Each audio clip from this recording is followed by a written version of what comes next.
नगरलाई मात्र हेर्ने हो भने स्वास्थ्य र चिकित्सा सेवा दुई भिन्न कुराहरू हुन्। स्वास्थ्य भनेको हरेक व्यक्तिको आफ्नो स्वास्थ्य निरोगी हुनुलाई हामीले हेर्न सक्छौँ भने निरोगीपन पनि धेरै चिजले नाप्न सकिन्छ।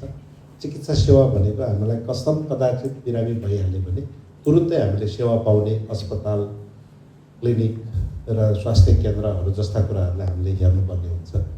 यो तीनटा कुरालाई यो नगर तीनटा नगरमा हेर्दाखेरि म जोड चाहिँ केमा दिन्छु भन्दा चिकित्सा सेवाभन्दा स्वास्थ्यलाई धेरै जोड दिन्छु।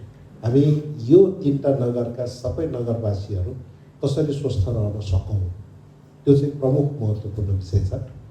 अहिले पहिलाभन्दा धेरै राम्रो छ, तर राम्रो भइकन पनि सुधार गर्नुपर्ने कुराहरू थुप्रै छ।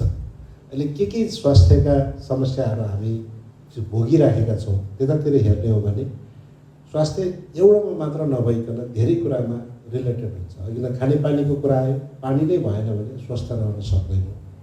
सरसफाइको कुरा आयो, सरसफाइ भएन भने स्वस्थ रहन सक्दैनौँ।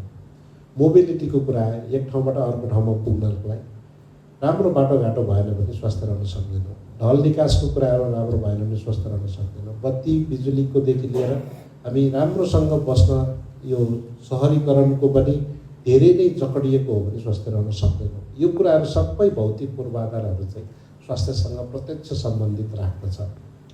यसो भएन भने हुँदैन। जस्तै एउटा बाटोको उदाहरण मात्र दिन्छु। पाँचखालतिरबाट ल्याएको मुटुको बिरामी, हार्ट एट्याक भएको बिरामी खावाबाट माथि चढ्नै सक्दैन। अब के गर्ने? अस्पताल ल्याइ नपुर्याएकै बाटोमै त्यो त्यहाँको बाटो बिग्रेको हुनाले त्यो एम्बुलेन्समै डेथ भयो।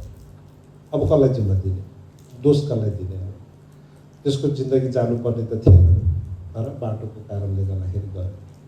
त्यस्तै कुरा अहिले फोहोर मैला यति धेरै छ कि